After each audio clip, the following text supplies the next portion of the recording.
नमस्कार विद्यार्थियों, मैं गणेश गुरुकुल में आपका स्वागत है। और आज की जो क्लास है आपकी प्रतिशत जो टॉपिक है उसके फेल पास पादित प्रश्नों पर है। तो आज ये कंप्लीट डिस्कस करने वाले हैं अपन के प्रतिशत में फेल पास पादित प्रश्न किस प्रकार के आते हैं, कैसे बनते हैं, उनके बारे में कंप्लीटली चर्चा करने वाले हैं अपन। तो फेल पास पादित अगर प्रश्नों की अगर बात करें आपके सामने जो नेक्स्ट टाइप है अपनी, उसमें क्या देखो दो तरह के क्वेश्चन की पॉसिबिलिटी एग्जाम में देखने को मिलती है। तो पहले दोनों क्वेश्चन की पॉसिबिलिटी के बारे में समझेंगे कि दोनों तरह के क्वेश्चन कैसे होते हैं, किस प्रकार के आते हैं, कैसे बनते हैं। तो उन दोनों प्रकार कंप्लीटली एनालिसिस करेंगे, कंसेप्ट विथ एनालिसिस क्वेश्चंस वो कंप्लीटली डिस्कस करेंगे। और कंप्लीटली उन सबको डिस्कस करने के बाद फिर हम एग्जाम क्वेश्चंस पाएंगे और फिर एग्जाम क्वेश्चंस के बारे में बात करेंगे। तो सब तरह की वेराइटी जिनके बारे में बात करने वाले हैं, इसलिए वीडियो को एंड तक देखें। और कंप्लीटली अगर वीडियो आपने एंड तक देखा तो मेरी गारंटी है कि आज के बाद फेल पास पादित कोई भी क्वेश्चन कभी एग्जाम में गलत नहीं हो सकता दोस्तों। तो चलो शुरू करते हैं बिल्कुल सिंपली वेरिएंट से। और दो तरह के जो क्वेश्चन आते हैं उनमें पहले क्वेश्चनों के बारे में बात करते हैं। तो कई बार देखो एग्जाम में ऐसे क्वेश्चन देखने को मिलते हैं जिसमें आपको दो सब्जेक्ट दिए जाते हैं और दोनों सब्जेक्टों की चर्चा की जाती है। ठीक है, तो लैंग्वेज कैसी होती है क्वेश्चन की, देखो सुनो। एक पेपर हुआ जिसमें 40% विद्यार्थी गणित में पास हुए, 40% विद्यार्थी मैथ में पास हुए या गणित में पास हुए, 30% विद्यार्थी हिंदी में पास हुए, ये हिंदी में पास हो गए। और मैं बोल रहा हूँ कि 25% विद्यार्थी दोनों विषयों में पास हो गए, 25% विद्यार्थी दोनों विषयों में पास हो गए। ऐसा मैंने कहा 25% विद्यार्थी दोनों विषयों में पास हो गए। तो क्वेश्चन ने पूछा कि दोनों विषयों में अनुत्तीर्ण विद्यार्थियों का प्रतिशत ज्ञात कीजिए। क्वेश्चन कंप्लीट हो गया कि दोनों विषयों में अनुत्तीर्ण विद्यार्थियों का प्रतिशत ज्ञात कीजिए, मतलब दोनों विषयों में कितने प्रतिशत विद्यार्थी अनुत्तीर्ण हुए, ये अपन बात कर रहे हैं क्वेश्चन। ठीक है, तो जब भी कभी इस प्रकार का प्रश्न पूछे ना तो आप नोटिस करेंगे कि ये दोनों का कॉमन मान है, ये दोनों का मान है। तो दोनों के मान में से जो कॉमन मान दे रखा है दोनों का वो घटा देंगे। तो याद रखना पास से पास ही निकलेगा और फेल से क्या निकलेगा, फेल ही निकलेगा। तो पास से अपना जो निकल के आएगा ना वो पास ही निकल के आएगा। या तो तीनों को पास बनाओ या तीनों को फेल बनाओ। तो यहाँ पर तीनों पास है तो कोई परिवर्तन करने की जरूरत नहीं है आपको। तो आप कह सकते हैं कि आगे वाले दोनों जोड़ के तीसरा माइनस कर सकते हैं आप। तो 40 और 30 कितना हो गया आपका 70, और 70 में जैसे आप 25 घटाओगे तो कितना आ जाएगा आपका 45। तो ये आ गया 45%। तो आप कह सकते हैं 45% विद्यार्थी दोनों विषयों में पास हुए। लेकिन मैंने पूछा दोनों विषयों में अनुत्तीर्ण विद्यार्थियों का प्रतिशत ज्ञात कीजिए, मतलब दोनों विषयों में कितने प्रतिशत विद्यार्थी अनुत्तीर्ण हुए, दोनों विषयों में कितने प्रतिशत विद्यार्थी अनुत्तीर्ण हुए। तो आप किस में से घटाओगे, 100 में से घटाना पड़ेगा। तो मान लीजिए तुम्हारी क्लास में 45% विद्यार्थी दोनों विषयों में पास हो गए, तो दोनों विषयों में फेल कितने हुए। तो भैया 100 में से घटाओगे कितना आएगा, 55% विद्यार्थी दोनों विषयों में फेल हो गए। तो दोनों विषयों में फेल होने वाले विद्यार्थियों की संख्या हो गई 55%। बिल्कुल सिंपल और काफ़ी इजीली। अब आ जाते हैं क्वेश्चन नंबर 2 पे। और क्वेश्चन नंबर 2 क्या कह रहा है अपना वो देखो सुनो। कई बार क्या होता है कि तीनों पास थे और तीनों पास जगह एक आध फेल आ जाता है कई बार। तो क्वेश्चन में थोड़ी सी दिक्कत हो जाती है। जैसे मैं बोल रहा हूँ आपके सामने एक परीक्षा हुई जिसमें दो सब्जेक्ट आए, मैथ और इंग्लिश। ये मैथ और इंग्लिश ले लेते हैं, ये मैथ और इंग्लिश ले लेते हैं।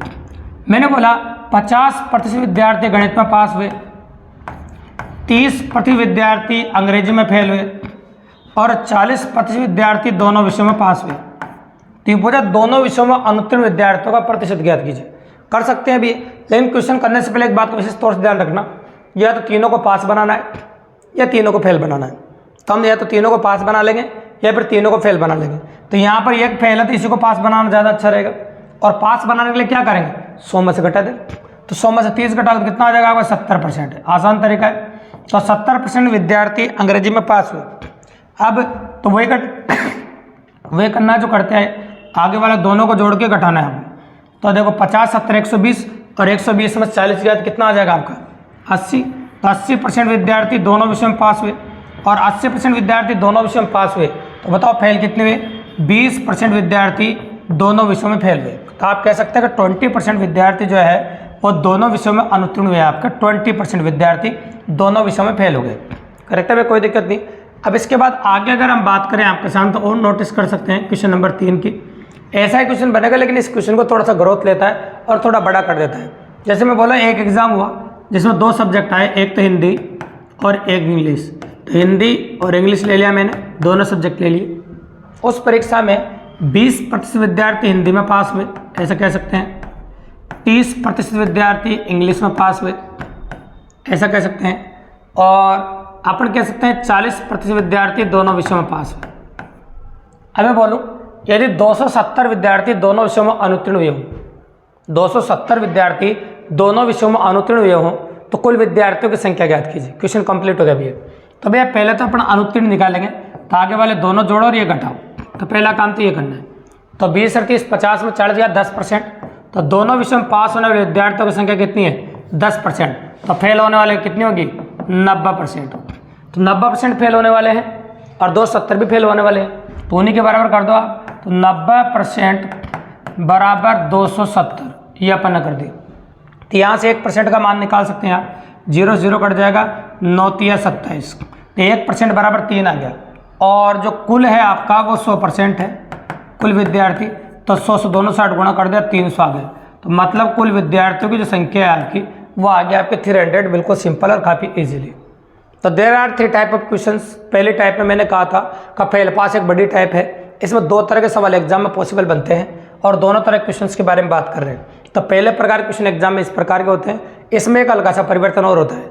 यहाँ अपन फेल पास शब्दों का इस्तेमाल किया है। कई बार कोई रखता है, कंप्यूटर रखता है, लैपटॉप रखता है, मोबाइल रखता है। जो नहीं रखता है वो फेल है, जो रखता है वो क्या है? पास है। तो ऐसी लैंग्वेज का प्रयोग हो जाता है और क्वेश्चन में कोई परिवर्तन होता नहीं ज़्यादा। तो बिल्कुल सिंपल और काफ़ी ईजिली तो ऐसे आप कंडक्ट कर सकते हैं। तो ये हो गया आपका क्वेश्चन नंबर 3। अब उन क्वेश्चनों के बारे में बात करते हैं जिसमें ये काम नहीं आता लेकिन क्वेश्चन बहुत जोरदार बनते हैं, तो उनके बारे में बात कर लेते हैं।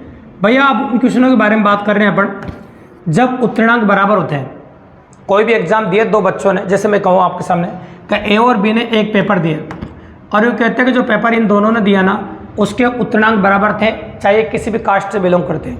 मतलब पास होने के लिए दोनों को बराबर ही नंबर लाने थे। ऐसा पेपर है जिसमें कोई भी एग्जाम दो उत्तीर्णांक बराबर ही रहते हैं। मतलब पासिंग मार्क्स जो है वो बराबर ही रहते हैं। उत्तीर्णांक जो है, पासिंग मार्क्स जो है वो दोनों बराबर ही रहते हैं।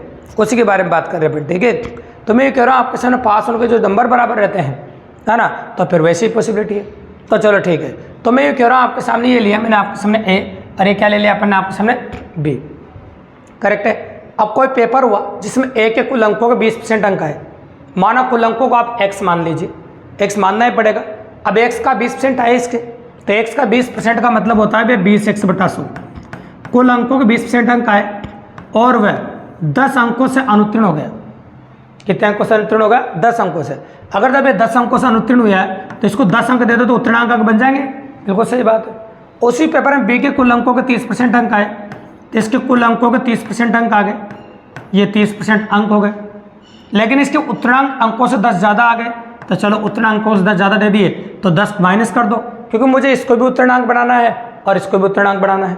जब दोनों को उत्तीर्णांक बनाना है तो फिर मान लो इसमें से माइनस कर दो, इसको ज़्यादा आ गया तो इसे कम आया इसको प्लस कर दो। अब एक्स की वैल्यू जो यहाँ से निकल के आएगी ना वो आएगी आपकी कुल अंक, जिसे अधिकतम अंक कहते हो, मैक्सिमम मार्क्स कहते हो। तो ये माइनस का जो 10 है उधर जाकर प्लस का हो जाएगा भैया आपका, ये जो दिख रहा है आपको, ये उधर जाकर प्लस का हो जाएगा क्योंकि बीच में इक्वल टू का चिन्ह है। और ये 20x/100 है ना, वो इधर आके माइनस का हो जाएगा। तो चलो ये उधर जाकर प्लस का होगा तो कितना हो जाएगा बताओ? 20। और 20x/100 इधर आकर 30x/100 में से कट जाएगा तो क्या बचेगा बताओ? 10x/100। ये आपके सामने बच जाएगा। बिल्कुल सिंपल और काफ़ी ईजी। अब जो कट रहा है उनको काट देते हैं भैया, ये 0 से 0 कट जाएगा और 10 को इधर कैंची गुणा कर देंगे। Then find the value of x की जो वैल्यू है वह कितनी आ गई आपकी? 200।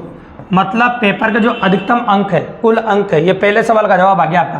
तो पेपर के कुल अंक बताइए, अधिकतम अंक बताइए, मैक्सिमम मार्क्स बताइए। तो इसकी अगर चर्चा करें आपके सामने तो कुल अंकों की संख्या आ गई आपकी 200। लेकिन भैया हमेशा ऐसा नहीं होता कि एग्जाम वाला आपसे कुल अंक की पूछे। इसमें 2 वैरायटी और एग्जाम में देखने को मिलती है। तो कुल अंक पूछे तो आपने जवाब दे दिया, लेकिन कई बार कुल अंक के अलावा इसमें उत्तीर्णांक अंक भी पूछे जाते हैं। तो जब उत्तीर्णांक अंक पूछ ले तो कोई टेंशन मत लीजिएगा, क्वेश्चन को थोड़ा सा आगे बढ़ाना है। और थोड़ा सा आगे कैसे बढ़ाना है? आपको x की वैल्यू या तो इसमें रखनी है या फिर इसमें रखनी, दोनों में किसी में भी रखो, आंसर सेम ही आएगा, टेंशन लेने की जरूरत नहीं। तो मैं पहले वाले में रख रहा हूँ ताकि उत्तीर्णांक अंक आ जाए। तो ये 200 इसमें रख दें x का मान और प्लस 10 ऐसा कैसा है। अब आप 2 0 से 2 0 काट दें, 20 दूनी 40 और 40 और 10 कितना होगा आपका? 50। तो ये हो गया आपका 50। बिल्कुल सिंपल। तो पास होने के लिए कितने नंबर चाहिए भैया? 50 चाहिए। पास होने के लिए जो नंबर चाहिए वो कितने चाहिए? 50 चाहिए। और तीसरी जो वेराइटी आप देखेंगे वो होगी आपकी उत्तीर्णांक प्रतिशत। थर्ड जो वेराइटी होती है वो होती है आपकी उत्तीर्णांक प्रतिशत। तो कई बार एग्जाम में उत्तीर्णांक प्रतिशत भी पूछता है। तो देखो पास होने के लिए कितने नंबर चाहिए? 50। और कितने मस्त चाहिए बताओ? आप निकाल चुके टोटल अंक तो 200। तो उत्तीर्णांक प्रतिशत पूछ ले तो ये आखिरी सवाल हो जाता है और सबसे अच्छा क्वेश्चन हो जाता है। अब काट दो आप, 0 से 0 कट जाएगा और 5 से कितनी बार, 4 बार, और 400 कट जाएगा आपका 25 बार, तो 25%। तो पास होने के लिए 25% नंबर चाहिए। पास होने के लिए कितने नंबर चाहिए, 25% नंबर चाहिए। बिल्कुल सिंपल और काफ़ी इजीली। तो भैया इसमें 3 तरह की वैरायटी एक ही क्वेश्चन में बढ़ेंगे, या तो कुल अंक पूछेगा, या उत्तरांक अंक पूछेगा, या अधिकतम अंक पूछेगा, मतलब या उत्तरांक प्रतिशत पूछेगा, या एक अंक पूछ लेगा या बी के अंक पूछ लेगा। तो कुल मिलाकर अगर ये तरीका आपको आता हो ना, तो किसी भी क्वेश्चन का जवाब देना आपके लिए कोई बड़ी बात नहीं रहेगी। तो ये तो completely concept plus analysis questions थे। अब आते हैं कुछ एग्जाम क्वेश्चंस, पकड़ के एग्जाम में क्वेश्चन कैसे बनते हैं और किस प्रकार की पॉसिबिलिटी एग्जाम में देखने को मिलती है भी। तो चलो उसी के बारे में बात कर लेते हैं अपन, कि हमारे पास एग्जाम पॉसिबिलिटी कैसी है और किस प्रकार के क्वेश्चन एग्जाम में देखने को मिलेंगे हम। तो उसी के बारे में कन्फर्मेशन लेते हैं अपन, और आप देखेंगे तो आपको बहुत अच्छा लगेगा। और भी एक्स्ट्रा क्वेश्चन आपको देखने को मिलेंगे एग्जाम में, ऐसी पॉसिबिलिटी रहती है वो आप जानेंगे। तो चलो सबसे पहले स्टार्ट करते हैं क्वेश्चन नंबर 1 से, जो स्क्रीन पे दिख रहा है आपको, इसको नोटिस कीजिए। बहुत प्यारा और मजेदार क्वेश्चन स्क्रीन पर आपको दिख रहा है। तो क्वेश्चन ये कहता है, एक विद्यार्थी से परीक्षा में 20% अंक मिले, इसको अंक मिले वे 20%। कितने अंक मिले, 20%। तो एक विद्यार्थी से परीक्षा में 20% अंक मिले, वो 30 अंकों से फेल हो गया। कितने अंकों से फेल होगा, 30 अंकों से। किंतु दूसरे विद्यार्थी को 32% अंक मिले। अभी अपन ने किया था वैसा ही क्वेश्चन है, लेकिन उसके 42 अंक अधिक है ना। तो पास प्रतिशत कितना है, तो उतना अंक प्रतिशत पूछा है जो अपन ने पूछा था, वही क्वेश्चन है, कोई बड़ी बात नहीं। तो कर सकते हैं, अभी थोड़ी देर पहले किया अपन ने, 2-4 सेकंड पहले किया है। तो माना कुल अंक x मान लीजिए, तो पहले व्यक्ति को मिले भी है 20x/100, ये मिले हैं। अब कितने नंबर, 30 अंकों से फेल हो गया, तो भैया 30 दे दो इसको उतना अंक बनाने के लिए। दूसरे को कितने अंक मिले बताओ, 32%। तो आप कह सकते हैं ये 32x/100 हो जाएगा। इसके कितने ज़्यादा आगे बताओ, 42। तो 42 छीन लो इस, ये 42 उधर जाएगा, प्लस का हो जाएगा, ये इधर आके माइनस का हो जाएगा। तो ये प्लस का होगा तो कितना हो जाएगा, 72, और ये माइनस का होगा तो इधर जाएगा 12x/100, ये हो जाएगा आपका। अब 12 से काट दो, 12 छंग 72, ये 6 बार कट जाएगा और 100 गुणा कर दो, तो x की वैल्यू आ जाएगी आपकी 600। मतलब पेपर के जो कुल अंक है, अधिकतम अंक है, वो तो 600 आ गए। अब मैंने कहा था आपसे का प्रतिशत निकालने के लिए क्या करते हैं, x का मान उसमें रखते हैं। अब x का मान उसमें रख दो आप, तो मैंने लिखा 20/100 गुणा 600 प्लस 30, ये उतना अंक आ जाएंगे आपके। 2 0 से 2 0 कट गई, और ये होगा 20 को इससे गुणा किया तो 120, तो 150 पास होने के लिए नंबर चाहिए वो आगे। अब मुझे चाहिए उतनांक प्रतिशत, तो उतनांक प्रतिशत निकालने के लिए क्या करोगे बताओ, ये तो उतनांक अंक है। अब किसका भाग लगाएं बताओ, 600 का। किसका भाग लगाएं बताओ, 600 का, क्योंकि कुल अंक कितने थे 600, और गुणा कितना हो जाएगा आपका 100। ये आ जाएंगे पास होने के लिए जो नंबर चाहिए। 0 से 0 कट जाएगा, अब 15 चौक 60, और 400 कट जाएगा 25%। संख्या भी वही, थोड़ा सा परिवर्तन है। तो आपका आंसर आ जाएगा पास होने के लिए चाहिए 25% नंबर। पास होने के लिए कितने नंबर चाहिए, 25%। तो लास्ट क्वेश्चन पूछा तो सब कुछ करना पड़ेगा भी, तो एग्जाम के अंदर ऐसा पॉसिबल है। तो ये आपका पहला क्वेश्चन था, फेल पास पादित प्रश्नों में, बिल्कुल सिंपल पॉसिबिलिटी, गौर से देखिए आप। तो ये हो गया आपका क्वेश्चन नंबर 1। आप क्वेश्चन नंबर 2 जो स्क्रीन पर दिख रहा है ना, उसको नोटिस कीजिए आप। बहुत प्यारा सवाल है ये भी, और हमारा पहले पैटर्न के ऊपर क्वेश्चन है, देखो नोटिस कीजिए। विद्यार्थियों के एक समूह में 70% अंग्रेजी बोल सकते हैं, तो 65% हिंदी बोल सकते हैं। देखो जो बोलते हैं वो पास है, और जो नहीं बोलते क्या फेल। ये बात मैंने पहले कही थी। यदि इन विद्यार्थियों में 70 दोनों भाषाओं में से कोई भी भाषा नहीं बोलते हैं, तो कितने % दोनों भाषाएं बोलते हैं, तो देखो पास होने वाले 70% तो अंग्रेजी बोलते हैं। 70% तो क्या बोलते हैं, अंग्रेजी, तो मतलब ये पास है, ठीक है। और 65% क्या बोलते हैं, हिंदी बोलते हैं। तो 65% हिंदी बोलते हैं, मतलब बोलते हैं, तो ये भी क्या है, पास है। अब दोनों भाषाओं के बारे में बोला 27%, तो दोनों भाषाओं के बारे में अगर बात करें तो 27% दोनों भाषाएं नहीं बोलते हैं, मतलब ये फेल है ना। तो क्वेश्चन को करने के लिए पहले क्या करना पड़ेगा, इस फेल को पहले पास बनाना पड़ेगा। तो ये 27% फेल है, तो बताओ पास कितने हुए आपके, 73%। तो 73% दोनों भाषाएं बोलते हैं, ऐसा कह सकते हो आप क्वेश्चन करना कोई बड़ी बात नहीं। आगे वाले दोनों को जोड़ के तीसरे वाले को माइनस कर दो, तो 70 और 65 कितना हो जाएगा, जोड़िए है ना, उसमें से घटा दो, तो ये 3 ज़्यादा हो जाएगा, इधर से तो 62% हो जाएगा ये। तो 62% दोनों भाषाएं बोल सकते हैं, ये पास है मतलब बोल सकते हैं। तो दोनों भाषाएं बोलने वाले लोगों की संख्या होगी आपकी 62%।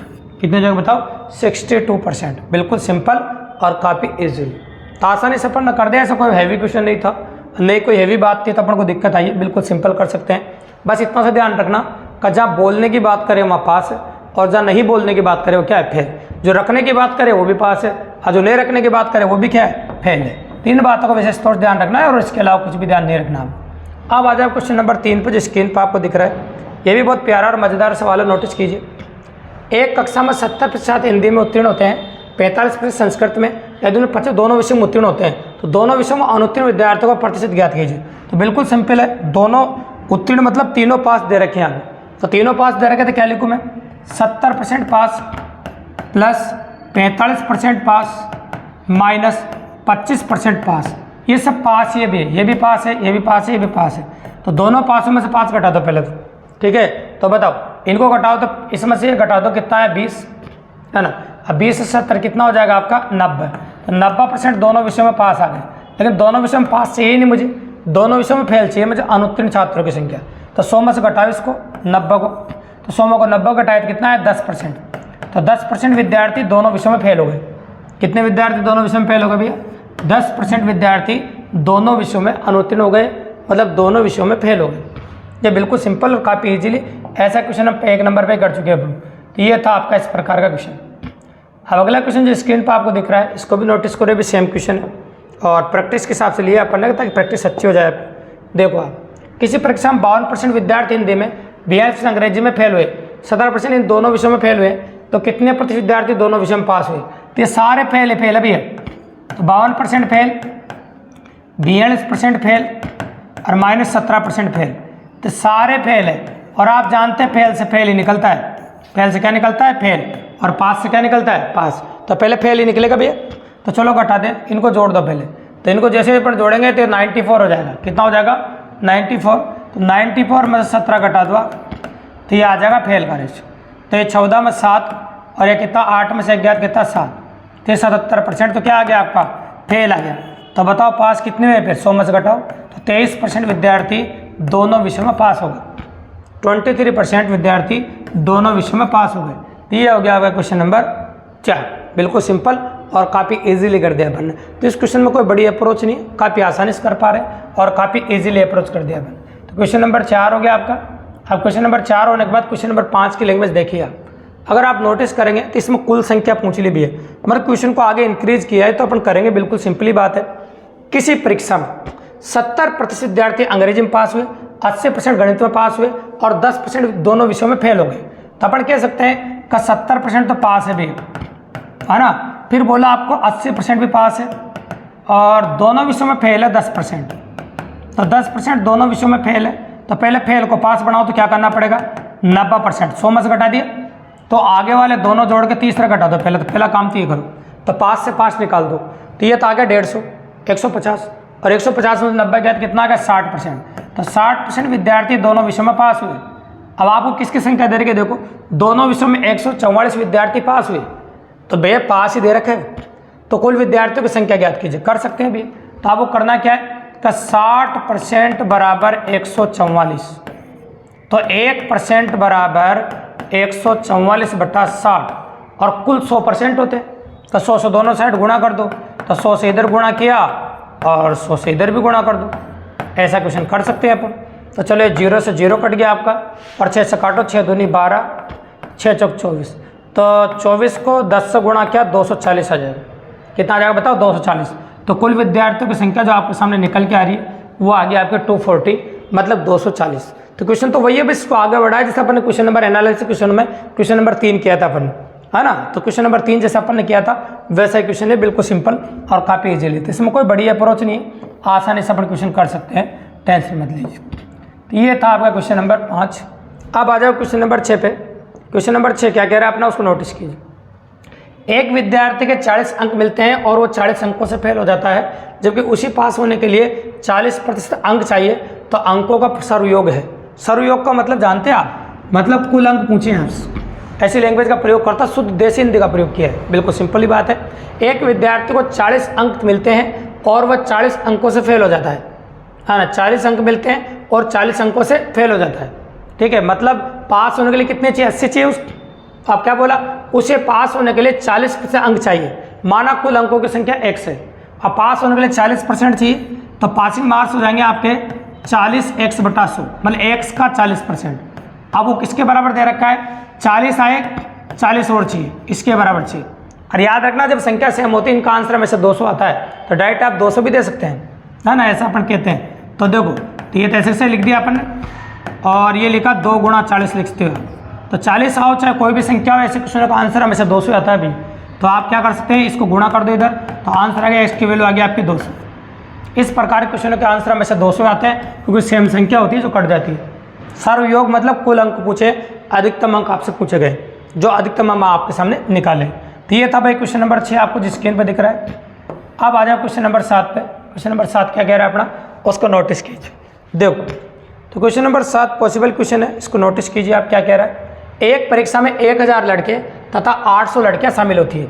यदि 60% लड़के तथा 50% लड़कियां उत्तीर्ण हैं, तो अनुत्तीर्ण या असफल छात्रों का प्रतिशत कितना होगा। अब अनुत्तीर्ण असफल छात्रों का प्रतिशत पूछा है भी आपसे, तो चलो डायरेक्ट वही निकालेंगे फिर। तो पहले लड़कों की बात करता हूँ मैं, पहले लड़के निकालेंगे और फिर निकालेंगे भैया लड़कियाँ, दोनों को अलग अलग निकालेंगे, ठीक है। तो नोटिस कीजिए 1000 लड़के हैं, उसमें से 60% लड़के क्या हो गए बताओ, उत्तीर्ण। तो अनुत्तीर्ण कितने हुए बताओ, 40%। तो 40% जो लड़के अनुत्तीर्ण हुए हैं उनकी संख्या निकाल देता हूँ मैं। तो अनुत्तीर्ण लड़कों की संख्या होगी 1000 गुणा 40/100, तो ये हो जाएगा, हम कह सकते हैं 400 लड़के अनुत्तीर्ण हो गए भी, 400 लड़के क्या हो गए, अनुत्तीर्ण।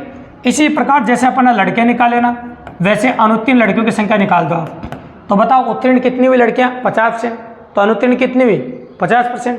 तो कितना बचा, 800 का 50% मतलब आधा ही कर दो आप। तो 800 का 50% कितना होता है, आधा, मतलब 400, मतलब 400 लड़के अनुत्तीर्ण हुई और 400 लड़के अनुत्तीर्ण हुई। तो असफलों का प्रतिशत पूछा है आपसे, तो टोटल संख्या जो होगी फेल होने वाले की वो कितनी है बताओ, 800 है। कितनी बताओ, 800। 800 लड़के लड़कियां फेल हो गए, असफल हो गए, और कितने में से हो गए पता है आपको, 1800 संख्या थी पूरी। 1800 कितना हो गया, 1800। तो 1800 में से 800 हो गया, और गुणा कितना हो जाएगा आपका 100। अब परसेंटेज निकालना कोई बड़ी बात नहीं, अपन निकाल ही सकते हैं। 2 0 से 2 0 कट जाएगी, और काट रहे हैं 2 से, तो 2 से काट दो 9 बार, और 2 से काट दो 400 बार, तो हम कह सकते हैं 400/9। अब 9 का भाग लगाने के अलावा कोई चारा नहीं बचा, अपना लगा सकते हैं। 9 चौक 36, 9 चौक 36, 9 चौक 36, ये चलता रहेगा भी। तो हम कह सकते हैं कि असफल छात्रों का जो प्रतिशत होगा ये 44.44% होगा। असफल छात्रों का जो प्रतिशत आपको देखने को मिलेगा वो 44.44% होगा। बिल्कुल सिंपल और काफ़ी इजीली। तो ये जो क्वेश्चन आप स्क्रीन पर देख रहे थे, ये क्वेश्चन नंबर 7 था। बहुत प्यारा सवाल है और अच्छा सवाल है। तो डायरेक्ट असफल ही निकाल दो, सफल क्यों निकालो, तो अपन को असफल ही चाहिए तो हम असफल ही निकाल देंगे डायरेक्ट ही। तो इस प्रकार से कर सकते हैं अपन। तो अपनी नोटबुक साथ में रखिए, उसमें लिखो या वीडियो को पॉज करके लिखो, जैसा आपको सुविधा लगे वैसे कर सकते हैं, कोई बड़ी बात नहीं, ठीक है। अगला क्वेश्चन स्क्रीन पर दिख रहा होगा आपको, उसको नोटिस करो। क्वेश्चन में अधिकतम अंक पूछे हैं, तो अधिकतम अंकों का मतलब होता है कि कुल अंक पूछे पेपर के। एक परीक्षा में उत्तीर्ण होने के लिए 40% अंक अनिवार्य हैं। एक प्रतियोगी को 220 अंक प्राप्त होते हैं और 20 अंकों से असफल हो जाता है। तो पास होने के लिए 40% अंक चाहिए। तो माना कुल अंक कितने, x मान लो, तो x का 40% कितना होगा आपका, 40x/100, ये उत्तीर्ण अंक हो गए। अब उस प्रतियोगी के 220 अंक आए और वो 20 अंकों से फेल हो गए, तो भैया 220 में अगर मैं 20 और दे दूं तो पास हो जाएगा। तो कुल अंक अधिकतम अंक जो है वो आ जाएंगे एक लाइन में आपके, बिल्कुल सिंपल और इजीली निकाल सकते हैं। देखो कितनी आसानी से अपन आंसर कर दिया इस क्वेश्चन का। ये हो गया आपका 240। अब काट दो आप, देखो ये 0 से 0 कट जाएगा आपका, और 4 से काट दो, ये 6 बार कट जाएगा, है ना, और 6 को 100 से गुणा कर दो, तो x बराबर आ गया आपका 600। तो पेपर के जो अधिकतम अंक है, कुल अंक है, वो आ गया 600। बिल्कुल सिंपल और काफ़ी ईजिली आसानी से कर पा रहे हैं, कोई बड़ी बात नहीं। कुल अंकों की पूछे तो आपको उतना अंकों को बराबर ही करना है, इसको कोई अलग से कोई चीज़ नहीं जो आपको करनी पड़ेगी। तो ये क्वेश्चन नंबर 8 हो गया आपका। अब आ जाओ क्वेश्चन नंबर 9 पे, जो स्क्रीन पे दिख रहा है आपको। अलग अलग वैरायटी के अलग अलग क्वेश्चन देखने को मिल रहे हैं। देखो तो चेंजेस देखने को मिल रहा है, तो आपको मज़ा आ रहा होगा, क्योंकि चेंजेस परिवर्तन और कोई भी प्रैक्टिस करने के लिए कोई गाइड बुक वगैरह का इस्तेमाल करने की जरूरत नहीं। एक बार ईमानदारी से अपना ये वीडियो देख लो, आपको कोई भी चीज़ करने की जरूरत नहीं पड़ेगी। तो क्वेश्चन नंबर 9 के बारे में बात कर रहे हैं। विद्यालयों में 90% अंग्रेजी में, 85% गणित में सफल होते हैं, और 150 छात्र दोनों विषयों में सफल होते हैं, ठीक है। 150 छात्र दोनों विषयों में सफल होते हैं, देखो ऐसा बोला आपके सामने। तो यदि कोई भी छात्र दोनों विषयों में असफल नहीं होता है, कोई भी असफल ही नहीं होता दोनों विषयों में, कह सकते हैं अपन, है ना, तो छात्रों की कुल संख्या बताइए। तो देखो यहाँ पर विद्यालय में अंग्रेजी में सफल कितने हुए, दोनों विषयों में कोई असफल ही नहीं हुआ, ऐसा कह सकते हैं। तो सफल कितने हुए, दोनों विषयों में 100% हुए। कितने हुए, 100%। और 100 दोनों विषयों में सफल हुए, तो असफल तो कोई हो ही नहीं रहा, तो 0 घटाओ आप, 90 प्लस 85 माइनस 0, क्योंकि दोनों विषयों में तो ये जो दोनों विषयों को लिखते हैं ना माइनस में अपन, वहाँ तो ये समझ लो कि 100% हो गया, 100% ही क्या हो गया बताओ, पास हो गया ना, असफल तो कोई हुआ ही नहीं। तो इन दोनों को जोड़ के 100 घटा दो आप, तो कितना हो जाएगा 175, 175 में 100 घटाओगे तो कितना आ जाएगा 75%। तो 75% विद्यार्थी दोनों विषयों में पास हो गए। अब दोनों विषयों में जो पास है वो दे रखे हैं आपको 150, तो आप कह सकते हैं कि 75% बराबर 150, तो 1% बराबर हो जाएगा आपका 2 और कुल हो जाएगा 100%, तो कुल छात्रों की संख्या हो जाएगी 200। कितनी हो जाएगी बताओ आपकी 200, बिल्कुल सिंपल और काफ़ी इजीली।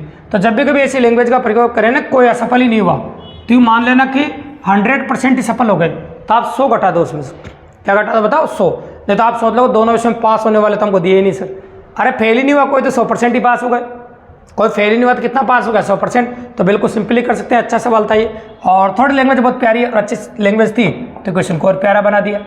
तो इस प्रकार से लैंग्वेज को अगर अच्छा कर देते हैं वो तो प्यारा बना देते हैं। तो मैंने वीडियो की शुरुआत में आपसे कहा था कई बार पढ़ते हैं नहीं पढ़ते ऐसी लैंग्वेज का प्रयोग करते हैं, तो ऐसी लैंग्वेज का प्रयोग करने के लिए क्वेश्चन दिया गया भी, 40% लोग समाचार पत्र एक्स पढ़ते हैं, 40% तो एक्स पढ़ते हैं मतलब पास है, 50% लोग समाचार पत्र वाई पढ़ते हैं मतलब ये भी पढ़ते हैं ये भी मतलब पास है, 10% दोनों समाचार पत्र पढ़ते हैं मतलब ये भी पढ़ते हैं ये भी पास है।